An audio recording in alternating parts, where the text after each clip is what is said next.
بسم اللہ الرحمن الرحیم۔ جنت کے پتے قسط نمبر 54۔ مجھے آپ لوگ لازمی بتائیے گا میں حالم کو کس طریقے سے کروں۔ پورا ایپیسوڈ ایک ہی پارٹ میں کروں تقریباً 3 گھنٹے کا، یا اس کو 4 الگ پارٹس میں کروں۔ کیلاش کا آسمان سیاہ بادلوں سے ڈھکا تھا۔ آج رات اس میں چاند نہیں اترا تھا۔ مکئی کے کھیت سنسان پڑے تھے۔ ہر سو زیتون کی رسیلی لہک اور بارش سے پہلے کی مٹی کی خوشبو پھیلی تھی۔ خاموش تاریک رات۔ جہان نے بریک پہ زور سے پاؤں رکھا تو گاڑی جھٹکے سے رکی۔ حیا نے اسے دیکھا، سبز شرٹ، نیلی جینس اور ماتھے پہ بکھرے بال۔ وہ کچھ سوچتے ہوئے ونڈ اسکرین کے پار دیکھ رہا تھا۔ کیا ہمیں سے آگے پیدل چلنا ہے؟ اس کے سوال پہ جہان کا ارتکاز ٹوٹا۔ اسے چونک کر حیا کو دیکھا اور پھر سر ہلایا۔ ہاں، زیادہ دور نہیں جانا، گاڑی یہی چھوڑ دیتے ہیں، تم واپس اسی پہ آنا اور اسے خانم کے گھر چھوڑ دینا۔ اس کا مالک اسے وہیں سے لے لے گا۔ اپنی طرف کا لاک کھولتے وہ کہتے کہتے رکا، آج شور تم میرے ساتھ وہاں تک آنا چاہتی ہو؟ تمہیں کیا لگتا ہے میرے حصے مزہ اتنی بری ہے کہ میں ایسی بات مذاق میں کہوں گی؟ وہ خفگی سے کہتی باہر نکل آئی۔ اسے جہان کی ہدایت کے مطابق عبایا نہیں لیا تھا تاکہ شامی عورتوں جیسی نہ لگے، اور کیلاش کی مقامی عورتوں کی طرح گھٹنوں سے نیچے کرتا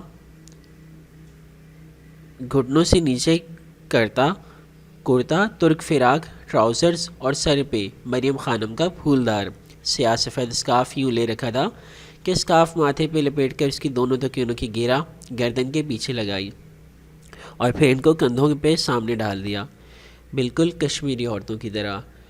رات کے اندھیرے میں بھی اس کا چہرہ دمک رہا تھا۔ میں پہلے چلوں گا، جب وہ اس جھاڑی تک پہنچ جاؤں، اشارہ کرتے ہوئے سے کہا، وہ والی جھاڑی، تب تم چلنا تاکہ ہمارے درمیان فاصلہ رہے۔ حیا نے اس بات میں سر ہلا دیا۔ وہ خاموشی سے آگے چلا گیا۔ حیا نے پلٹ کر پیچھے دیکھا، وہاں دور دور کچھ بتیاں دکھائی دیتی تھیں۔ اس نے واپس آگے دیکھا جہاں وہ چاہ رہا تھا۔ وہاں ہر طرف اندھیرا تھا، پیچھے روشنی، آگے اندھیرا، علامت امتزاج۔ جب وہ نشان زدہ مقام تک پہنچ گیا تو وہ چلنے لگے۔ اسے پھر وہی سرخ ہیل پہن لی تھی۔ جانتی تھی کہ جہان اس سے چڑھتا ہے، اسی لیے پہنی تھی۔ پاؤں کا درد ویسا ہی تھا، مگر اپنا سیاہ پرس پکڑے وہ اس کچی پکی زمین پہ بہرحال ہیل سے ٹھیک چل رہی تھی۔ آسمان پہ بادل وقفے وقفے سے گرجتے تھے۔ آج وہاں ان کا چاند نہیں تھا۔ چند منٹ وہ یوں ہی چلتے رہے۔ پیر کا درد پھر سے سوا ہونے لگا۔ اسے پچھتاوا ہوا، لیکن جہان کو چڑھانا بھی تو تھا۔ وہ کھیت سے نکل کر اب ایک کھلے میدان میں چل رہے تھے۔ گرمی زوروں کی تھی۔ دور دور زیتون کے چند درخت نظر آتے تھے۔ جہان ایک بڑے سے درخت کے پاس جا کر رکا اور مڑ کر اسے دیکھا۔ اندھیرے میں اس کا چہرہ صاف نہیں نظر آتا تھا۔ وہ سبک رفتاری سے چلتی اس تک آئی، سانس ذرا پھول سا گیا تھا۔ وہ دیکھو، جہان نے درخت کے اس پار اشارہ کیا۔ وہ تنے کی اوٹ سے بدیکت دکھنے لگی۔ بہت دور، کئی 100 میٹر دور سرحدی باڑ تھی، خاردار اونچی تاریں۔ اس کے اندر اضطراب بڑھتا گیا، دل کی دھڑکن سوا ہو گئی۔ 2 بجے تک ادھر ہی بیٹھتے ہیں، وہ آواز سرگوشی کی مانند کیے تنے سے ٹیک لگا کر زمین پر بیٹھا۔ لگتا تھا میجر احمد بول رہا ہے۔ حیا بھی اسی کے انداز میں تنے سے پوچھ ٹکا کر اکڑوں بیٹھ گئی۔ دونوں نے اپنے بیگ ایک دوسرے سے مخالف سمت میں رکھ دیے تھے۔ اوپر بجلی زور سے چمکی، چاندی لمحے بھر کو پھیلی اور پھر سارے میں سیاہی اتر آئی۔ حیا نے سر اٹھا کر آسمان کو دیکھا۔ کیا آج اسلام آباد میں بھی بادل ہوں گے؟ اس نے وقت کا حساب کرنا چاہا۔ یہاں 12:30 ہو رہے ہیں تو ادھر 10:30 ہوں گے۔ کبھی کبھی ڈنر اسی ٹائم کیا جاتا تھا۔ شاید اب بھی سب کھانا کھا رہے ہوں گے۔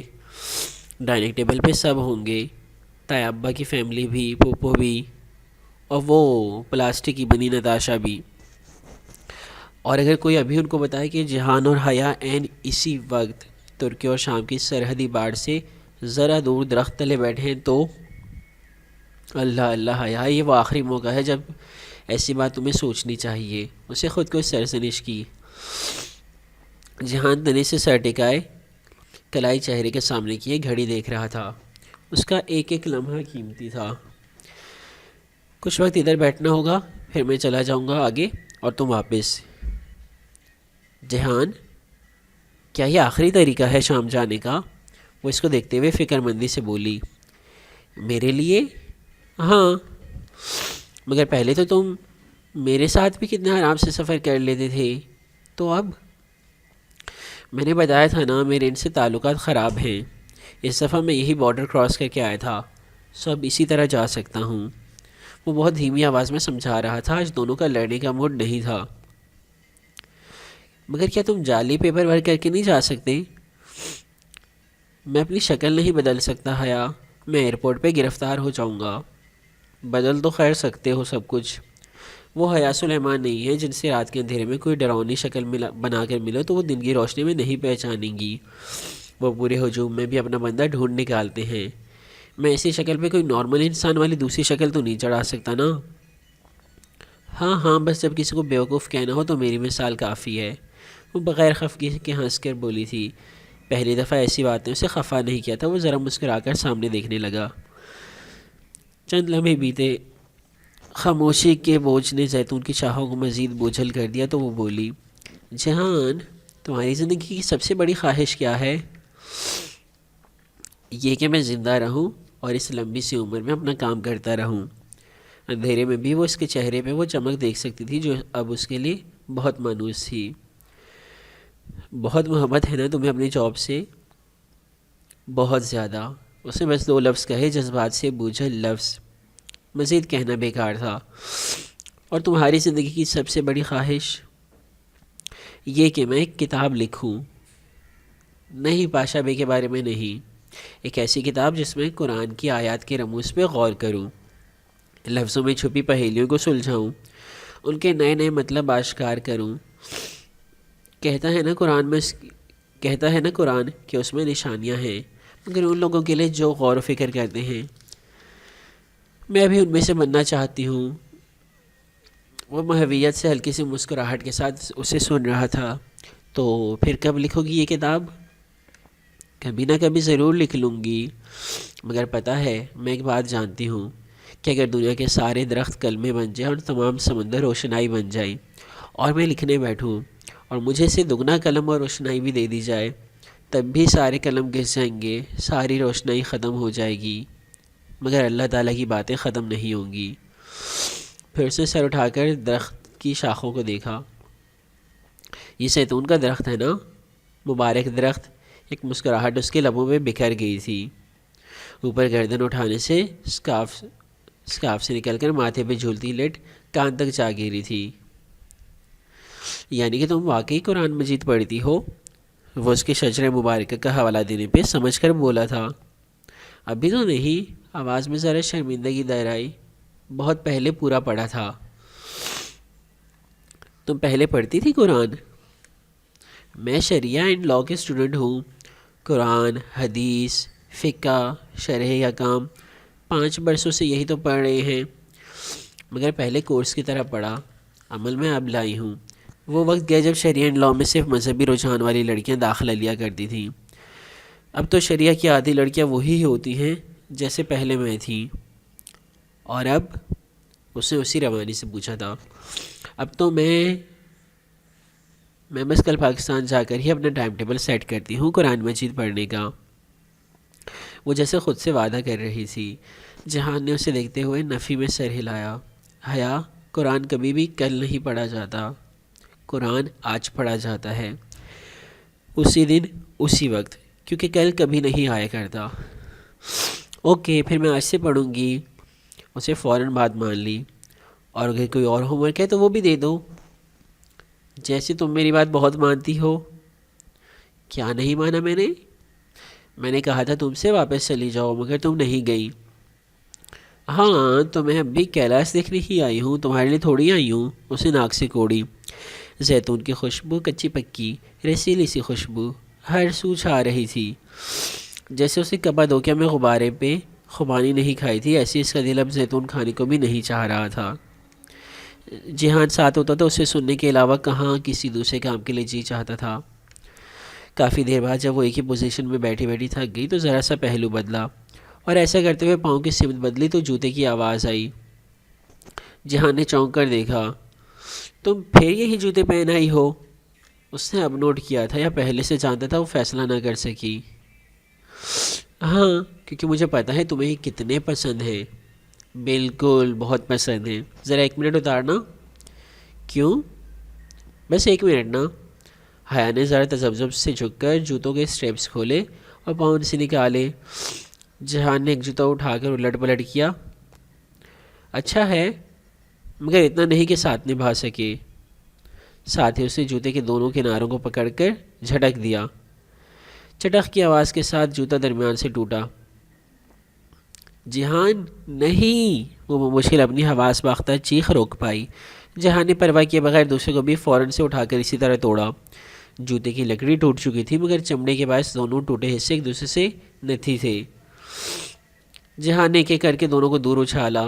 وہ اندھیرے میں گم ہو گئے۔ حیا شوکٹ اسے دیکھ رہی تھی۔ کیوں کیا تم نے ایسا؟ اسے جواباً بے نیازی سے شانے اچکائے۔ دل چاہ رہا تھا۔ اب میں گھر کیسے جاؤں گی؟ کیا تم مجھے اپنے جوتے دو گے؟ میں بالکل بھی اپنے جوتے نہیں دوں گا۔ اور جو یہاں اتنے پتھر، اتنے کانٹے اور جھاڑیاں ہیں، میں ان پہ کیسے ننگے پاؤں چل کر جاؤں گی؟ وہ خفگی سے بولی تھی۔ یہ جو تم نے اپنے پرس میں نیلے پلاسٹک بیگ میں گلابی رنگ کے کینوس شوز رکھے نا، تم یہ پہن کر واپس چلی جانا۔ اور حیا ایک دم جھیپ کر ہنس دی۔ وہ ایک دفعہ پھر پکڑی گئی تھی۔ سوچا تھا اس کو خوب چڑھا کر واپسی پہ کینوس شوز پہن لے گی، مگر وہ جہان ہی کیا جو بلا اجازت کس کا بیگ نہ چیک کرے۔ فرمانبردار بچہ، میں دیکھنا چاہتی تھی کہ اگر میرا جوتا ٹوٹا تو تم مجھے جوتا دیتے ہو یا نہیں، اور تمہیں یقین تھا کہ میں نہیں دوں گا، اس لیے تم دوسرا جوڑا اٹھا لائی۔ ہاں، تمہارا کیا بھروسہ، اس لیے پلان بی میں نے تیار کر رکھا تھا، مگر یہ طے ہے کہ میں تمہیں نہیں آزما سکتی، اب بھلے تم مجھے کتنا ہی کیوں نہ آزماؤ۔ وہ محظوظ انداز میں بولی تھی۔ اور تم نے میرا بیگ چیک کیا، مطلب تمہیں مجھ میں بھروسہ نہیں ہے؟ بات بھروسے کی نہیں ہے، پروفیشنلزم کی ہے۔ اصول ہوتے ہیں۔ اپنے ایسکورٹ کو بغیر چیک کیے میں یہاں نہیں لا سکتا۔ اور کیا نکلا میرے پرس سے؟ وہ لطف اندوز ہوتی ہوئی پوچھ رہی تھی۔ ایک ٹوٹی ہوئی اینک اور اس رومال میں کیا تھا؟ وہ ذرا چونکی، مسکراہٹ سمٹی۔ تم نے اسے کھولا؟ آنکھوں میں بے چینی امڑ آئی۔ نہیں، آخر دفعہ سچ کب بولا تھا؟ ابھی 5 سیکنڈ پہلے، جب میں نے کہا کہ میں نے اس کو نہیں کھولا۔ حیا خاموشی سے سامنے اندھیرے کو دیکھنے لگی۔ مبارک درخت کا سایہ اس پل مزید سیاہ ہو گیا تھا۔ میں نے بس آخری دفعہ سیب چنا، سوچا تھا عائشہ کی طرح کا سفید موتی نکلے گا یا پھر مرے ہوئے جانور کے سوا کچھ نہ ہوگا، مگر ان دونوں میں سے کچھ نہیں ہوا۔ پھر کیا نکلا؟ حیا نے ذرا مضطرب انداز سے نفی میں سر ہلایا۔ وہ کچھ اچھا نہیں ہے، قابل فخر نہیں ہے۔ دکھاؤ۔ حیا نے بنا احتجاج کیے پرس کھولا، اندر سے وہ طے شدہ رومال اور ٹوٹی ہوئی اینک ایک ساتھ نکالی۔ ایک ہاتھ میں اینک پکڑی، دوسری کی ہتھیلی میں وہ رومال تھاما۔ پھر ہتھیلی جہان کے سامنے کر کے کھولی تو رومال کی پوٹلی کھول کر آبشار کی طرح ہاتھ کے گرد گر گئی۔ اب ہتھیلی پہ کاغذ کی طرح رکھے سفید رومال کے وسط میں کچھ رکھا نظر آ رہا تھا۔ جہان نے گردن ذرا آگے کر کے دیکھا اور مسکرایا۔ اور تم کہہ رہی تھی کہ یہ اچھا نہیں ہے؟ حیا نے رومال کی سمت دیکھا جس کے عین وسط میں ایک موتی چمک رہا تھا، سیاہ رنگ کا موتی۔ عائشہ کے موتی سفید نکلتے ہیں، سفید ہوتا ہے پاکیزگی، معصومیت، نیکی کی علامت، مگر میرا موتی سیاہ رنگ کا نکلا، بہت سے سفید موتیوں میں کسی اگلی ڈکلنگ کی طرح۔ وہ اداسی سے موتی کو دیکھتے ہوئے کہہ رہی تھی۔ جہان نے سمجھ کر اس بات میں سر ہلا دیا۔ واقعی سیاہ تو برائی کا رنگ ہوتا ہے، جادو کی سب سے بری قسم سیاہ جادو کہلاتی ہے۔ گناہوں سے بھرا دل سیاہ دل ہوتا ہے، گناہ گاروں کے چہرے سیاہ ہوں گے روز قیامت۔ اور اس کی بات پہ حیا کا چہرہ مزید بوجھ گیا، مگر میجر احمد کی بات ابھی ختم نہیں ہوئی تھی۔ اور تم نے اس سے یہ اخذ کیا کہ سیاہ ایک برا رنگ ہے؟ اس نے نفی میں سر ہلا دیا۔ سیاہ وہ رنگ ہے جو دھنک کے سارے رنگ اپنے اندر جذب کر لیتا ہے۔ یہ ایک ڈارک رنگ ہے، اور ڈارک برے کو نہیں ڈیپ کو کہتے ہیں۔ سارے رنگ اس میں مدفن ہیں، اور وہ ان کو کسی راز کی طرح چھپائے رکھتا ہے۔ وہ جو گہرا ہوتا ہے، ہاں وہ سیاہ ہوتا ہے۔ ٹھیک ہے، سیاہ رات میں گناہ کیے جاتے ہیں، مگر بے ریا عبادت بھی رات کی سیاہی میں کی جاتی ہے۔ کالا جادو کالا اس لیے کہلاتا ہے کہ یہ سفید جادو سے گہرا ہوتا ہے۔ یہ گہرائی کا رنگ ہے، دیرپا ہونے کا رنگ۔ اس لیے کعبے کا غلاف سیاہ ہوتا ہے، آسمان کا رنگ بھی تو سیاہ ہے، بارش کے قطرے اپنے اندر سموئے بادل بھی تو کالے ہوتے ہیں، قرآن کے لفظ بھی تو عموماً سیاہ روشنائی میں لکھے جاتے ہیں۔ اور وہ سانس لینے کو رکا، اور تمہارا برقع بھی تو سیاہ ہے نا۔ اس کے تنے ہوئے اعصاب ڈھیلے پڑ گئے، چہرے پہ ایک سکون سا ٹھہرا، اسے جیسے میجر احمد پھر سے مل گیا تھا۔ اسے مٹھی بند کر دی، رومال ہاتھ کے کنارے سے جھلکنے لگا تھا۔ اور کیا سیاہ رات میں کی گئی نیکیاں سیاہ برائیوں کو دھو ڈالتی ہیں؟ تمہیں کیوں لگتا ہے کہ ایسا نہیں ہوتا؟ ہوتا ہوگا، مگر وہ ویڈیو اگر وہ کسی کے پاس ہوئی تو؟ اس کی آواز میں کرب در آیا۔ جہان نے بہت غور سے اس کا چہرہ دیکھا۔ کیا وہ کسی کے پاس ہے حیا؟ نہیں، میں تو یوں ہی کہہ رہی تھی، وہ کہہ کر پچھتائی۔ اب اسے جلدی سے بات بدلنی تھی۔ اگر وہ کسی کے پاس ہے تو تم مجھے بتا سکتی ہو۔ تمہیں مجھ سے محبت کب ہوئی تھی جہان؟ جب میں نے ریسٹورنٹ میں گلدان توڑ کر پھینکا تھا، یا جب میں نے تمہارے اوپر جنجر بریڈ کا ٹکڑا پھینکا تھا؟ تیزی سے بات پلٹنے کی کوشش میں وہ بنا سوچے سمجھے بولی تھی۔ وہ جو روانی سے کچھ کہہ رہا تھا، اس کے لب ٹھہرے، آنکھوں میں ذرا سی بے یقینی اتری، مگر پھر وہ اسی روانی سے بولا، جب تم نے میرے اوپر ٹھنڈا سلش پھینکا تھا۔ وہ سانس روکے انہیں ٹھہری ہوئی پتلیوں سے اسے دیکھے گئی۔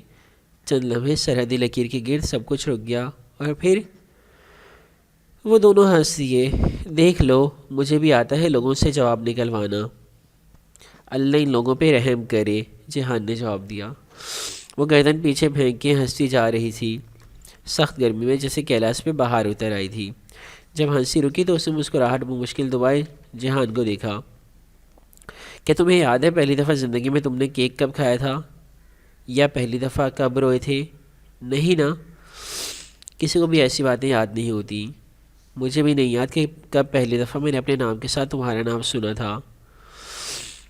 وہ دور پھیلے مکئی کے طاری کھیتوں کو دیکھتے ہوئے کہہ رہی تھی۔ یاد ہے تو بس اتنا کہ تمہارا ذکر میرے ساتھ ہمیشہ سے تھا، جیسے میرا سایہ میرے ساتھ ہے، یا جیسے میری روح۔ اور تمہیں مجھ سے محبت کب ہوئی تھی؟ حیا نے محظوظ نگاہوں سے اسے دیکھا۔ میں نے تو نہیں کہا کہ مجھے تم سے محبت ہے۔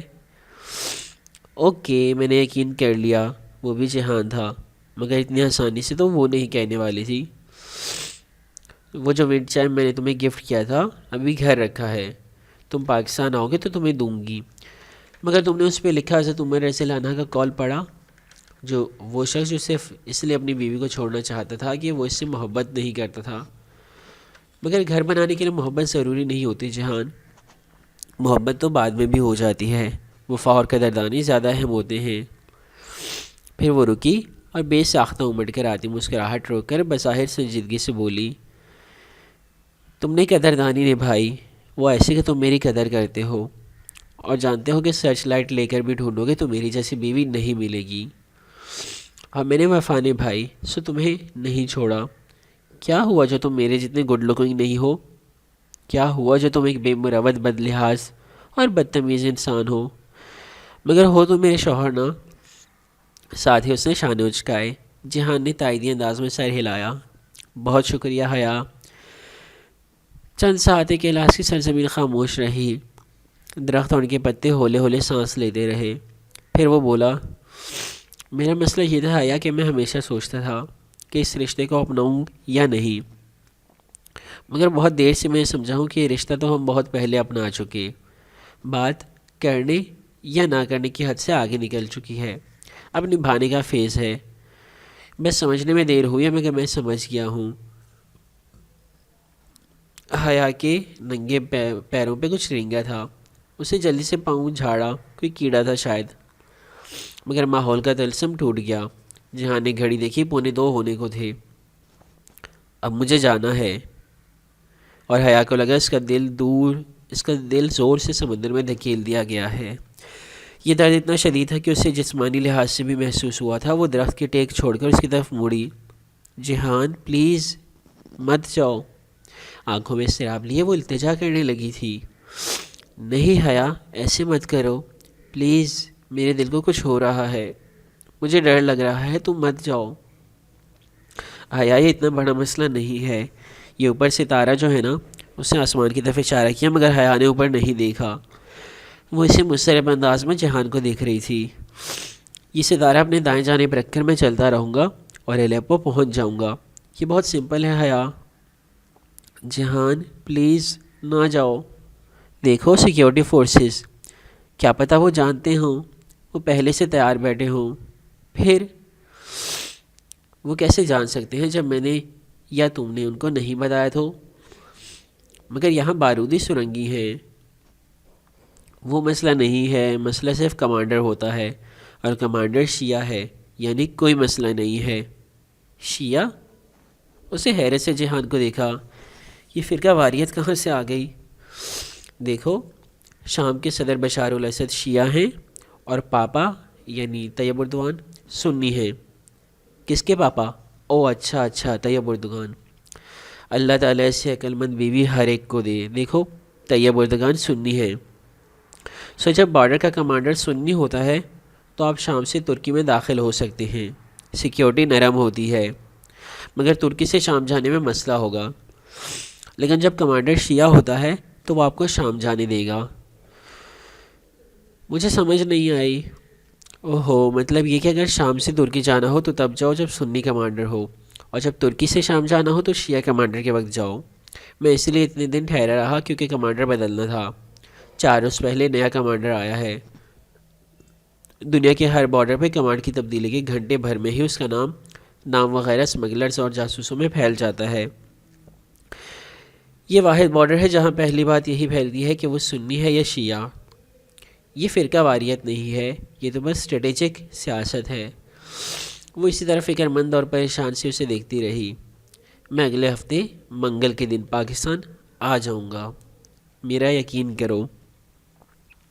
حیا نے اس بات میں سر ہلایا۔ وہ اس کو روکنا چاہتی تھی مگر اب یہ اس کے ہاتھ سے باہر تھا۔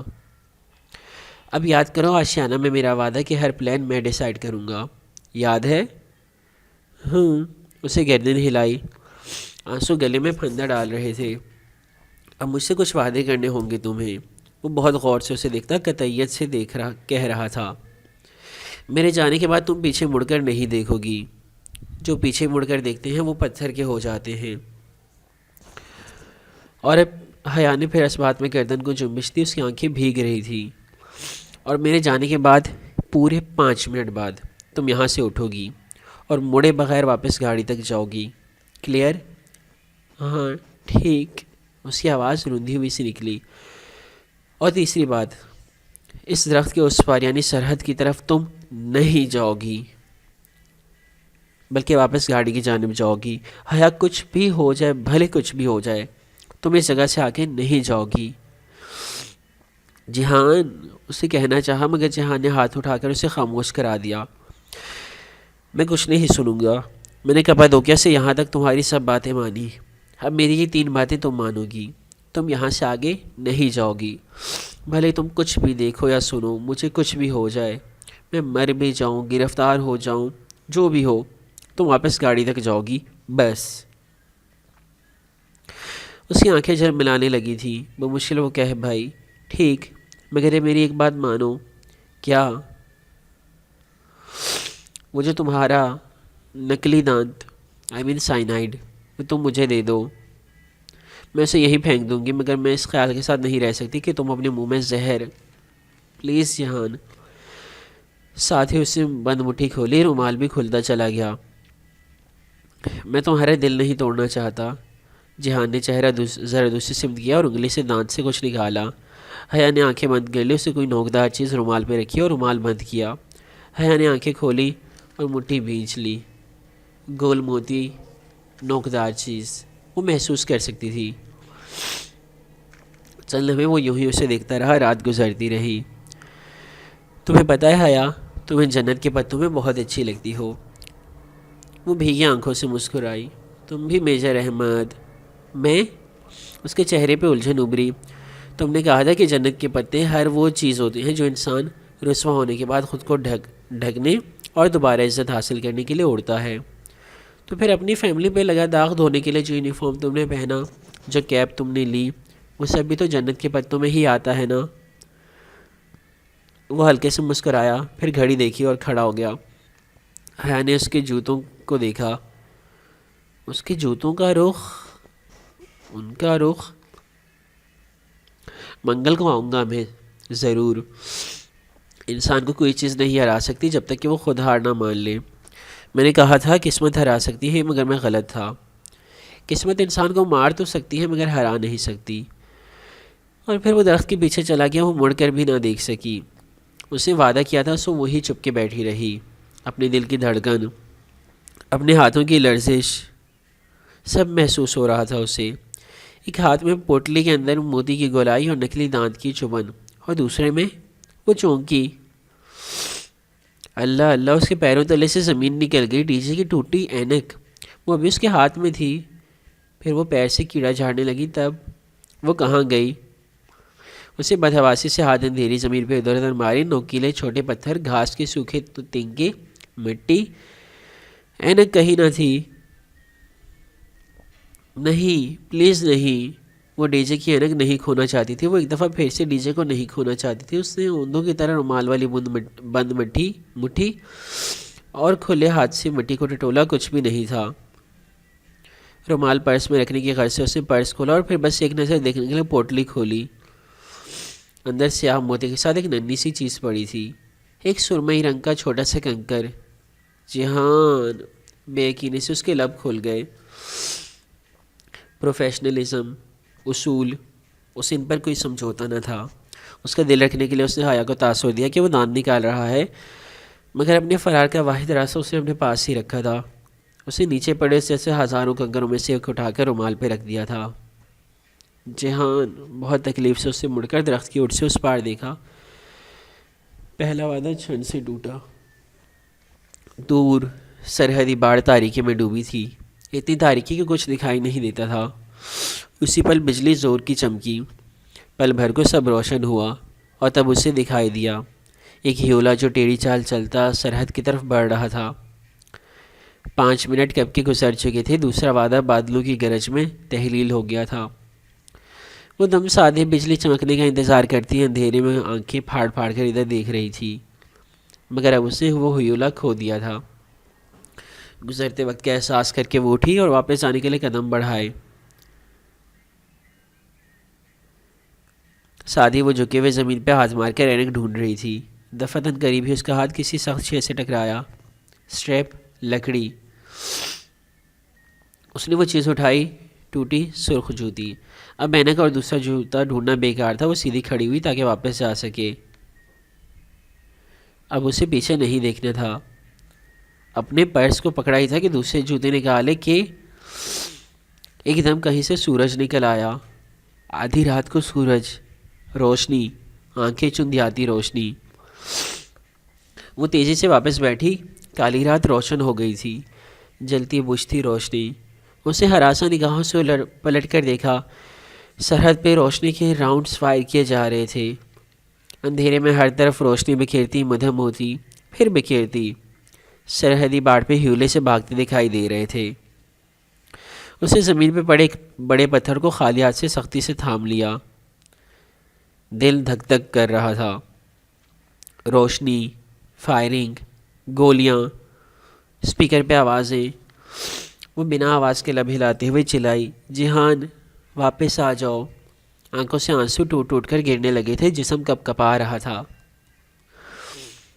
روشنی فواروں کی صورت بار بار پھوٹ رہی تھی۔ اس کا دل چاہا وہ بھاگتی ہوئی سرحد پہ چلی جائے، مگر وہ تیسرا وعدہ، وہ پیر کی زنجیر بن گیا۔ وہ ہر دفعہ اسے چھوڑ کر جگہ چھوڑ کر چلی جاتی تھی۔ پہلی دفعہ اسے چھوڑ کر نہیں جانا چاہتی تھی، مگر وہ تیسرا وعدہ، وہ پیر کی زنجیر بن گیا۔ مگر جہاں کے وہ الفاظ اسے واپس بھیج رہے تھے، حیا کچھ بھی ہو جائے، کچھ بھی۔ اور پھر ایک دم زور سے دھماکہ ہوا۔ پتھر کو پکڑے گٹری کی صورت بیٹھی، حیا کے بہتے آنسو رک گئے۔ اس نے ساکت نگاہوں سے سرحد کی جانب سے آتے دھوئیں کو دیکھا، روشنی، چیخ و پکار، سائرن، بارود کی آواز، اور پھر دھوئیں کے بادل ہر طرف چھاتے گئے۔ سرحد چھپ گئی اور دھندلی دیوار ایک دفعہ پھر ان دونوں کے درمیان چھا گئی۔ کیا ہوا تھا، کیا پھٹا تھا، اسے نہیں معلوم تھا۔ وہ مردہ قدموں سے کھڑی ہوئی، ایک ہاتھ سے پرس اور ٹوٹا جوتا لٹک رہا تھا، دوسرا ہاتھ پہلو میں خالی گرا تھا، خالی ہاتھ، خالی دامن۔ اسے 2 وعدے توڑ کر اب تیسرا نبھانا تھا، اسے واپس جانا تھا۔ بادل گرجدار آواز کے ساتھ ایک دم برسنے لگے، موٹی موٹی بوندیں ٹپ ٹپ گرنے لگیں۔ ترکی کی پہلی بارش میں بھی وہ ننگے پیر ٹوٹے جوتے کے ساتھ چل رہی تھی، آخری بارش میں بھی وہ ننگے پیر تھی۔ ممی جواہر تک گئی ہیں، میں ان کا بیٹا بول رہا ہوں، جہان۔ وہ ننگے پاؤں کھودری زمین پہ چل رہی تھی، کانٹے چپ کر تلووں کو زخمی کر رہے تھے، مگر وہ سامنے دیکھ رہی تھی، بلکہ وہ تو شاید کچھ بھی نہیں دیکھ رہی تھی۔ جوتے کو کیا ہوا ہے؟ اتنی سردی میں ننگے پاؤں بیٹھی ہو؟ لاؤ دکھاؤ جوتا۔ تڑ تڑ گرتے قطرے اسے بھگو رہے تھے۔ بادلوں نے سارا بوجھ اتار کر زمین اور زمین والوں کو بوجھل کر دیا تھا۔ میں بکواس کر کے گیا تھا نا، مگر میری کون سنتا ہے اس گھر میں؟ 2 دن نہ ہوں تو سارا نظام الٹ جاتا ہے۔ اس کے پیروں سے خون نکل رہا تھا، جسم میں جان نہ رہی تھی، لگتا تھا ابھی لڑکھڑا کر گر پڑے گی، اور اگر گری تو اٹھ نہ سکے گی۔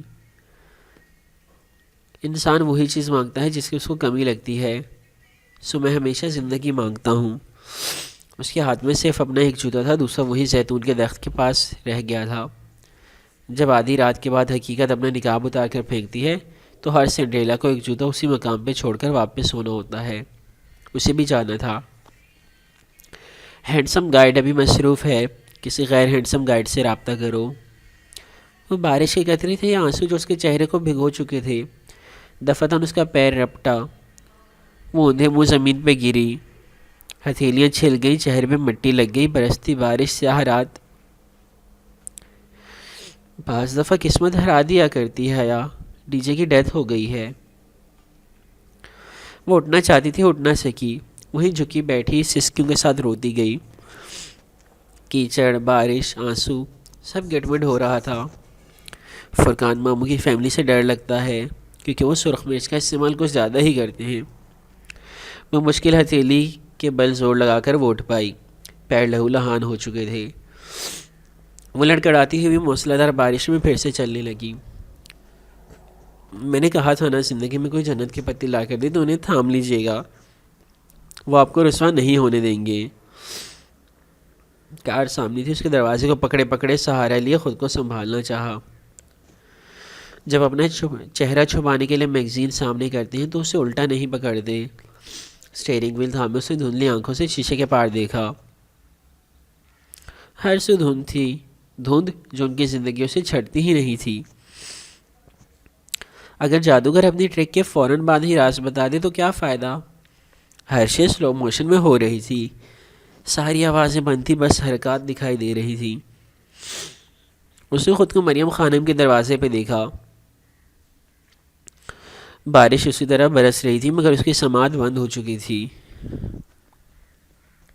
اچھا، تم نے پاشا بے کے اوپر کافی الٹ دی تھی؟ Good, very good. خانم اس کو سہارا دیے بستر پہ لٹا رہی تھی، اسے گرد ساری دنیا گول گول گھوم رہی تھی۔ اپنی جگہ کبھی نہیں چھوڑتے حیا، ہوٹل گرینڈ کی مثال یاد رکھو۔ اچھا، یہاں پہ میں تھوڑی سی چیز ایڈ کرنا چاہوں گا۔ جو ڈرائیونگ ہوتی ہے نا، خاص کر یہ انسان کبھی بھی خود نہیں کر رہا ہوتا، اس کا سب کانشیس کر رہا ہوتا ہے۔ ڈرائیور کو کچھ بھی ہو جائے وہ ڈرائیونگ جاری رکھ سکتا ہے، اور ایون اگر وہ کسی کو سکھانے کے لیے کہے گا بڑا مشکل ہوتا ہے، کیونکہ no driver knows how he drives, یہ خود ہی سب کانشیس میں ہوتا ہے۔ اس لیے اتنے سب کے باوجود حیا جو ہے وہ ڈائریکٹلی پہنچ گئی مریم خانم کے گھر۔ وہ بستر پہ لیٹی تھی، آنکھوں سے بے آواز آنسو بہہ رہے تھے۔ پائنتی کی طرف بیٹھی مریم خانم اس کے پیروں پہ دوا لگا رہی تھی۔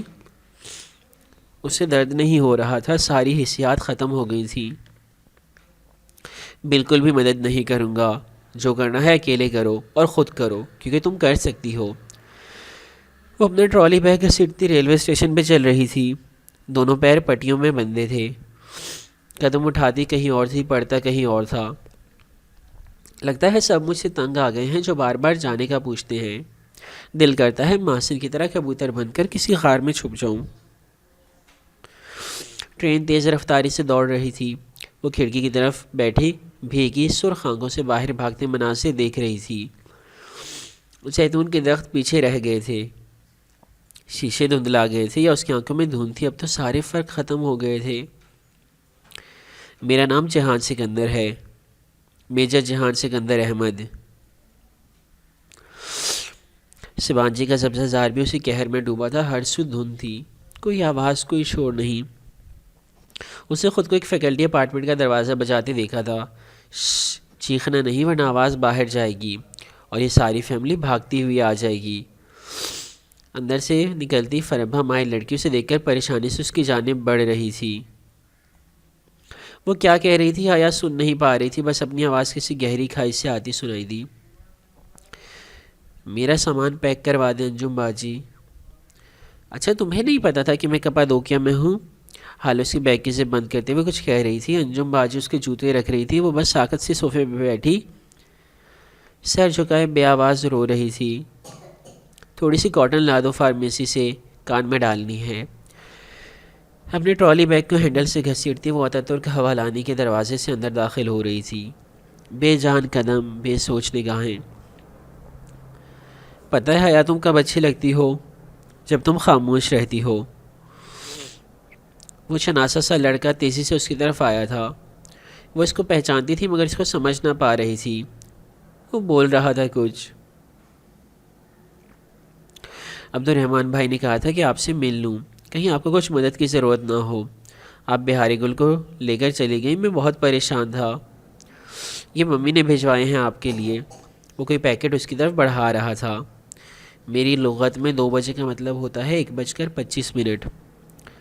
آفیسر اس کو لیپ ٹاپ ہینڈ کیری میں اٹھانے کا کہہ رہی تھی۔ اسے خالی نگاہوں سے اسے دیکھتے لیپ ٹاپ بیگ اٹھا لیا۔ اب اسے کسی چیز سے کوئی فرق نہیں پڑتا تھا۔ مجھے کچھ بھی ہو جائے، مر جاؤں، گرفتار ہو جاؤں، جو بھی ہو، تم واپس گاڑی تک جاؤ گی بس۔ جہاز کی کھڑکی سے نیچے بہت دور باسفورس کا سمندر نظر آ رہا تھا۔ نیلی چادر، سفید جھاگ اور ان سب پہ چھاتی دھند، پھر بھی اس نے آنسو نہیں پہنچے۔ وہ ترکی سے ہمیشہ روتے ہوئے جاتی تھی، اسے اس دفعہ بھی روتے ہوئے جانا تھا، مگر کون جانے کہ اس دفعہ کا غم سب سے بڑا تھا، جہان نہیں تھا۔ اگلا منظر، وہ آنکھوں پہ بازو رکھے لیٹی تھی، دفعتاً دروازے پہ دستک ہوئی۔ اسے آنکھوں سے بازو نہیں ہٹایا، اسی طرح لیٹی رہی۔ دروازہ کھلنے کی آواز آئی اور پھر چلتے قدم۔ آنے والے نے آگے بڑھ کر کھڑکی کے پردے ہٹائے۔ اسے بند آنکھوں سے بھی سورج کی روشنی چھین کر خود پر پڑتی محسوس ہو رہی تھی۔ حیا اٹھ جاؤ بیٹا، طبیعت کیسی ہے؟ اسے سبیر پھپھو کی آواز سنی اور پھر بیڈ کی پائندے کے پاس دباؤ محسوس ہوا، جیسے وہ ادھر بیٹھ گئی ہوں۔ بخار اترا تمہارا؟ انہوں نے جھک کر اس کے ماتھے کو چھوا۔ حیا نے بازو آنکھوں سے ہٹایا اور خالی نگاہوں سے ان کو دیکھا۔ شانوں پہ دوپٹہ لیے بال کیچڑ میں باندھے وہ ویسی ہی تھی، پرسکون، صابر، ٹھنڈی۔ میں ٹھیک ہوں، وہ کونے کے بل ذرا سی اٹھی، نے کہا پشمردگی جیسے جسم میں جان ہی نہ رہی تھی۔ اور یہ تمہارے پاؤں کو کیا ہوا ہے؟ نتاشا کہہ رہی تھی کہ ابھی بینڈیج لاتی ہے، یہ بینڈیج تو بالکل خراب ہو گیا ہے۔ انہوں نے ہولے سے اس کے پیر کے انگوٹھے کو چھو کر کہا، جس پہ لگی پٹی اب پرانی ہو چکی تھی۔ انہوں نے ہولے سے اس کے پیر کے انگوٹھے کو چھو کر کہا، اچھا۔ حیا تکیے کے سہارے بیٹھی اسی طرح انہیں دیکھتی رہی۔ جہان تمہارے ساتھ تھا؟ انہوں نے نرمی سے پوچھا۔ جب سے وہ آئی تھی اتنی بیمار ہو گئی تھی کہ پھپھو سے باقاعدہ بات اب ہو رہی تھی۔ اسے گردن کو اس بات میں جنبش تھی، گلے میں آنسوؤں کا پھندا سا پڑنے لگا تھا۔ پھر اور اس پھر کے آگے سارے جواب ختم ہو جاتے تھے۔ اس کی آنکھیں ڈبڈبا گئیں۔ میں نہیں جانتی پھپھو، ہم ساتھ تھے، وہ کہنے لگی تو آواز بہت بوجھل تھی۔ اس رات آسمان پہ بادل تھے اور چاند نہیں تھا، تارے بھی نہیں تھے۔ وہ آگے جا رہا تھا، میں نے اسے روکنا چاہا، منع بھی کیا، مگر اس نے میری نہیں مانی۔ وہ چلا گیا اور پھر وہ رکی اور پلک جھپکی تو آنسو رخسار پہ لڑکنے لگے۔ پھر پتہ نہیں کیا ہوا، مگر وہ واپس نہیں آیا۔ کمرے میں چند لمحے کے لیے بوجھل سی خاموشی چھائی۔ پھپھو کے چہرے پہ وہی سکون، وہی ٹھہراؤ تھا۔ کیا اسے اسی وقت واپس آنا تھا؟ نہیں، اس نے کہا تھا کہ آنے والے منگل کو وہ آ جائے گا۔ تو ابھی منگل میں کچھ دن ہے نا، وہ آ جائے گا، تم فکر کیوں کر رہی ہو؟ حیا نے نفی میں سر ہلایا۔ وہ نہیں آئے گا، وہ مشکل میں ہے۔ میں نہیں جانتی کہ وہ ٹھیک ہے بھی یا نہیں، مگر وہ مشکل میں ہے۔ شاید زخمی ہو، شاید گرفتار ہو، اور شاید… اس سے آگے فکرہ ٹوٹ گیا، دل بھی ساتھ ہی ٹوٹ گیا۔ اگر اس نے کہا تھا آئے گا تو وہ ضرور آئے گا، مجھے پورا یقین ہے۔ انہوں نے جیسے دلاسا دیتے ہوئے اس کے ہاتھ کی پشت پہ تھپکا۔ وہ انہی بھیگی نگاہوں سے ان کا پرسکون چہرہ دیکھتی رہی۔ میں سمجھتی تھی کہ آپ میں اور مجھ میں بہت فرق ہے پھپھو۔ آپ صبر سے انتظار کرنے والی عورت ہیں، مگر میں چیزیں اپنے ہاتھ میں لے کر جہان کے ساتھ چلنے والی عورت ہوں۔ لیکن اب مجھے لگتا ہے کہ تکلیف ہم دونوں کے حصے میں برابر آئے گی۔ آپ ظاہر نہیں کرتی اور میں چھپا نہیں سکتی، بس یہی فرق ہے۔ بے یقین نہ ہو بیٹا، اللہ سے اچھا گمان رکھو، اچھا ہی ہوگا۔ انہوں نے نرمی سے اس کا ہاتھ دباتے ہوئے کہا۔ وہ سر بھی نہ ہلا سکی۔ عجیب بے یقینی تھی۔ دروازہ ذرا سی دستک کے ساتھ کھلا۔ پھپھو اور حیا نے ایک ساتھ اسے دیکھا۔ نتاشا دروازے میں کھڑی تھی۔ حیا بدقت پھیکا سا مسکرائی اور آنسو ہتھیلی کی پشت پر صاف کیے۔ حیا تم اٹھ گئی؟ میں تمہارے لیے بینڈیج لائی تھی، وہ خراب ہو چکا ہے، اسے اتار دیتے ہیں۔ نتاشا رسان سے انگریزی میں کہتی ہوئی اندر آئی اور چھوٹا سا بکس بیڈ پہ حیا کے پیروں کے پاس رکھا۔ پھپھو اس کو جگہ دینے کی لوٹ گئی تو وہ وہی پھپھو کی جگہ پہ بیٹھ گئی۔ کیا ہوا تھا تمہیں؟ اتنے زخم کیسے آئے؟ وہ اب حیا کی ایڑی سے بینڈیج اتارتے ہوئے بولی تھی۔ لہجہ نہ زیادہ متفکر تھا، نہ زیادہ سرد۔ پتہ نہیں وہ اسے اچھی لگتی تھی یا بری۔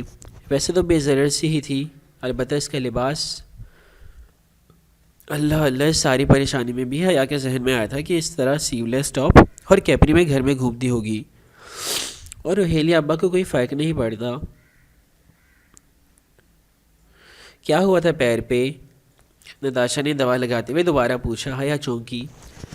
کانچ، پتھر، زمین پہ بہت کچھ گرا تھا اور میں انہی کے اوپر چلتی رہی۔ بہت بد احتیاطی ہے یہ ویسے۔ اوکے، میں اسے بینڈیج کر رہی ہوں، بہت جلدی ٹھیک ہو جائیں گے، زیادہ گہرے نہیں ہیں۔ وہ اب مصروف انداز میں کہتی اس کی پٹی باندھ رہی تھی۔ دفعتاً آسمانوں پہ اذان کی آواز گونجنے لگی۔ پھپھو جانے کے لیے اٹھ کھڑی ہوئی، اس نے انہیں نہیں روکا۔ اس کے پاس انہیں روکنے کے لیے کوئی جواز نہ تھا۔ اگلا منظر۔ لاؤنج سے باتوں کا شور کمرے تک سنائی دے رہا تھا۔ ثنا اور سہرش اپنی امی کے ساتھ آئی تھیں اور حسب معمول ان کی آمد میں ارم اور سونیا بھی چلی آئی تھی۔ وہ ابھی تک کمرے میں ہی تھی، ان سے نہیں ملی تھی۔ اماں دروازے پہ 2 دفعہ آ کر باہر آنے کا کہہ چکی تھی۔ اب تو بخار بھی اتر گیا ہے، باہر آ جاؤ۔ وہ کب سے آئی ہوئے ہیں، اچھا نہیں لگتا۔ اور پھر بھی وہ کچھ کہے بنا بیٹھی رہی، دل ہی نہیں چاہ رہا تھا کسی سے ملنے کو۔ پھر کافی دیر بعد اٹھی اور اپنا بیگ کھولا تاکہ کوئی جوڑا نکالے۔ ابھی پہنا لباس ملگجا سا ہو رہا تھا، گرے شلوار قمیص اور ساتھ میں پتہ نہیں کس جوڑے کا گلابی دوپٹہ پہنے۔ بہت بکھرے سے اولیے میں وہ بیمار سی لگ رہی تھی۔ بیگ کھول کے ڈھکن اٹھایا تو سامنے کپڑوں پر گفٹ پیک میں ملفوف پیکٹ رکھا تھا۔ اس نے پیکٹ اٹھایا، کچھ مدھم سے آیا تھا کہ سفیر نے جاتے ہوئے یہ اس کے حوالے کیا تھا، شاید حلیمہ آنٹی نے دیا تھا۔ اس نے ریپر پھاڑا، اندر بہت خوبصورت سفید انسلی سلک کا کپڑا تھا، ساتھ میں ایک چھوٹا سا کارڈ بھی لگا ہوا تھا۔ اس نے کارڈ اٹھایا۔ حیا کے لیے بہت دعاؤں کے ساتھ، تم ہمیشہ پوچھنا چاہتی تھی کہ تمہارے ساتھ فلائٹ میں عثمان نے سامنے بیٹھی ترک عورت سے کیا کہا تھا تاکہ وہ تم سے زیادہ فرینک نہ ہو سکے، تو میں تمہیں بدائی دیتی ہوں۔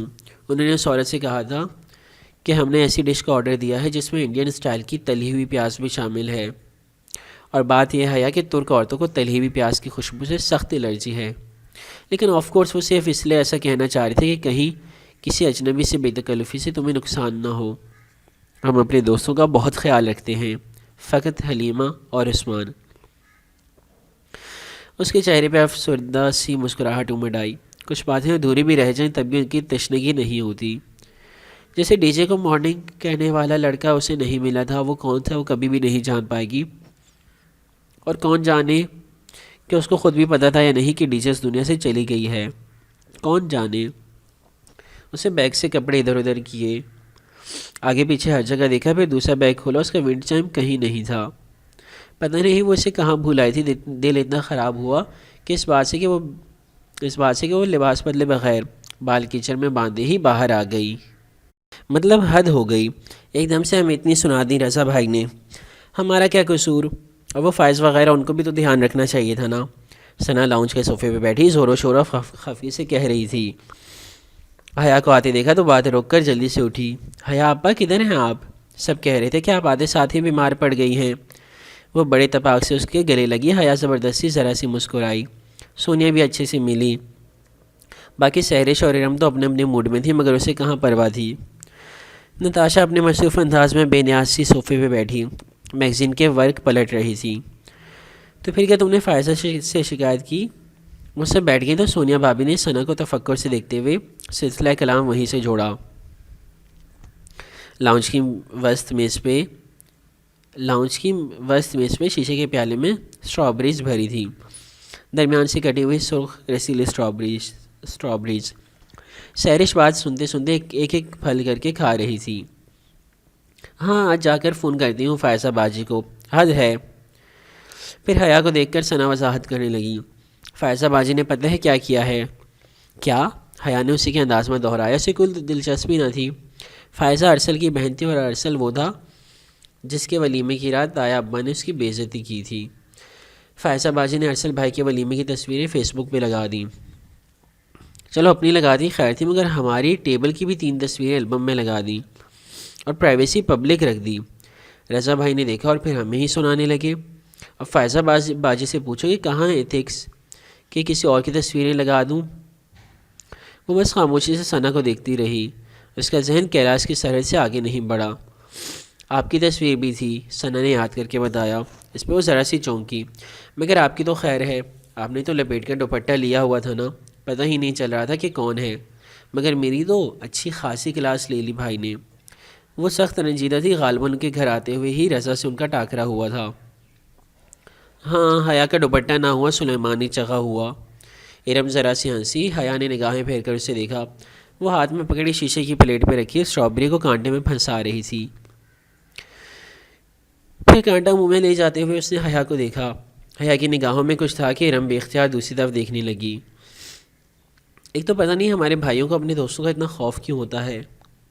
ایسے ہم سارے زمانے میں بغیر دوپٹے کے گھومتی رہیں تب کچھ نہیں ہوتا، لیکن اگر بھائی کی یونیورسٹی کے سامنے کار میں بھی گزرو تو بس ہاتھ اندر کرو، سر پہ دوپٹہ لو، میرا کوئی دوست گزر رہا ہو تو دیکھنا نہیں۔ اف، ثنا رضا کی نقل کرتے ہوئے بولی تو سہرش ہنس دی۔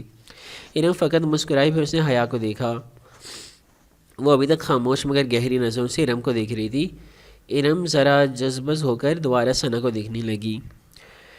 جہان نہیں آیا تمہارے ساتھ حیا؟ سہرش نے بات کا رخ پھیرا تو حیا نے نگاہیں اس کی طرف پھیری، پھر ہلکا سا نفی میں سر ہلا دیا۔ نہیں، اس کا لہجہ سپاٹ تھا۔ اچھا، تم تو کہہ رہی تھی کہ وہ تمہارے ساتھ آئے گا۔ معصوم سا سوال تھا مگر اسے بہت زور سے چبھا۔ سونے نے بے چینی سے پہلو بدلا۔